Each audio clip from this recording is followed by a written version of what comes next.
In the shadow of Japan's towering mountains and vast seas, warriors clad in steel once fought to shape the destiny of an entire nation.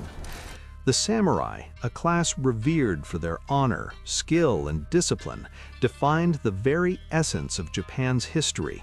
But it wasn't always a world of calm and order. Instead, it was forged through centuries of warfare, betrayal, and conquest, battles that would transform Japan from a fragmented land into a unified empire. These were the Samurai Wars, wars that not only shaped the samurai, but also the rise of Japan as a powerful centralized state.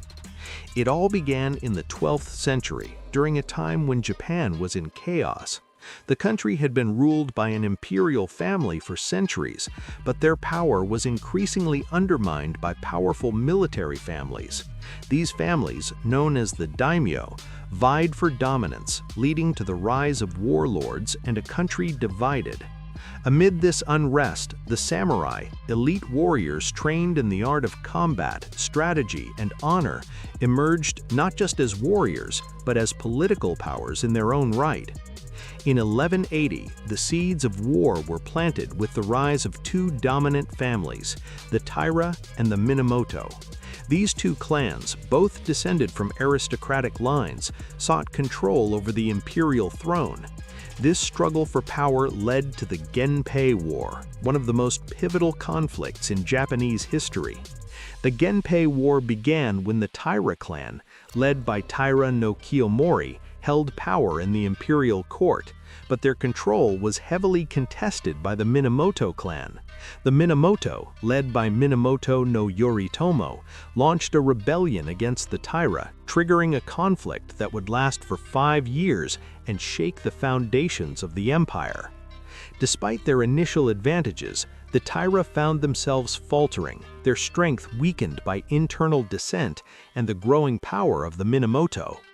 The war came to a head in 1185 during the Battle of Dan-no-ura, a decisive naval engagement off the coast of Shimonoseki. The Minamoto, commanding a fleet of ships, defeated the Taira in a battle that sealed their fate.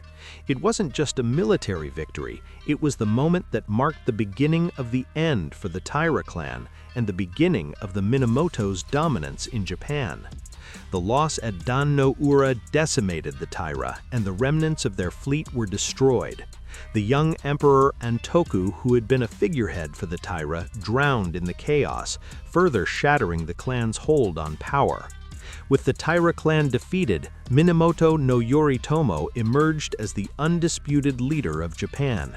In 1192, Yoritomo was granted the title of Shogun by the emperor, a military ruler who would control Japan in place of the emperor.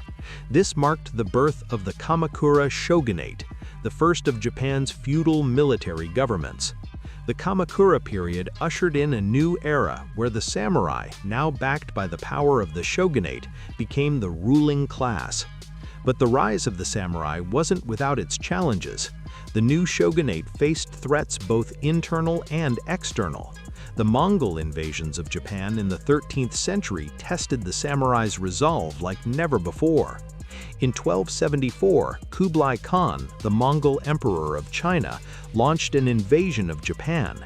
This invasion, known as the First Mongol Invasion, was a direct assault on Japan's independence, and the samurai were tasked with defending their homeland. In 1274, the Mongol fleet, consisting of thousands of ships and soldiers, landed on the shores of Kyushu. The samurai, under the leadership of the Kamakura shogunate, fought fiercely, but they were outnumbered and unprepared for the scale of the Mongol assault. However, the samurai were saved by the arrival of a powerful typhoon, which destroyed much of the Mongol fleet. The Japanese called this storm the kamikaze, or divine wind, believing it to be a sign of divine intervention. The Mongols didn't give up though, and in 1281 they launched a second invasion, this time even larger than the first. The samurai once again defended their homeland with ferocity. This time, however, the Mongols were faced not only with the Japanese resistance, but another powerful typhoon that decimated their fleet once again. The second invasion was a failure, and the Mongol threat to Japan was forever extinguished. But the Mongol invasions weren't the end of the samurai's trials. In the late 14th and early 15th centuries, Japan entered a period of civil strife known as the Onin War. This war, which lasted from 1467 to 1477, was fought between powerful factions of the Ashikaga shogunate, and it led to the collapse of central authority in Japan. The country fractured into warring states, and the samurai found themselves fighting not for the shogunate, but for the rival factions vying for power. The chaos of the Sengoku period, which followed the Onin War, is perhaps the most famous chapter in samurai history. This was a time of constant warfare, where the samurai were the backbone of powerful warlords' armies. During this period, the samurai's role as warriors reached its peak. The most famous warlords of the Sengoku period, including Oda Nobunaga, Toyotomi Hideyoshi, and Tokugawa Ieyasu, would emerge as the dominant figures, each one seeking to unify Japan under their rule. Oda Nobunaga was one of the first to challenge the feudal lords of Japan, unifying much of the country through brutal warfare and innovative military tactics.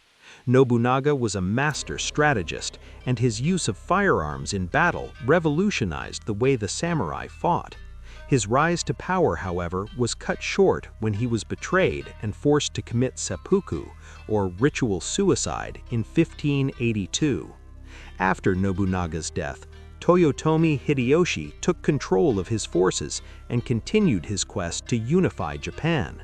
Hideyoshi is known for his military prowess as well as his unification of Japan under a single ruler. However, his reign would be short-lived, and after his death in 1598, the country would once again plunge into civil war. The final resolution of the samurai wars came with the rise of Tokugawa Ieyasu. Ieyasu, who had been a key player in Hideyoshi's army, seized the opportunity after Hideyoshi's death to claim control over Japan. In 1600, he fought the decisive Battle of Sekigahara, where his forces defeated a coalition of rival warlords. With his victory, he established the Tokugawa shogunate, which would rule Japan for over 250 years. Under Tokugawa rule, Japan entered a period of relative peace and stability. The samurai were no longer needed on the battlefield, and their role as warriors faded. Instead, they became bureaucrats and administrators overseeing the land under the Tokugawa shogunate's control. The samurai's influence, while still significant, was no longer based on military power, but on their loyalty to the shogunate. But the samurai wars had left an indelible mark on Japan's history. Through centuries of conflict, the samurai had forged a path that led to the unification of Japan. Their code of honor, known as Bushido, became the foundation of Japan's martial culture, and their legacy continues to influence Japanese society and culture to this day. From the bitter battles of the Genpei War to the legendary clash of the Sengoku warlords, the samurai's journey is one of honor, struggle, and victory. They fought not just to defend their lands, but to shape the very identity of Japan. Today, their legacy endures, not just in the annals of history, but in the very fabric of Japanese culture. The samurai wars were not merely conflicts of swords and blood. They were the wars that gave birth to modern Japan.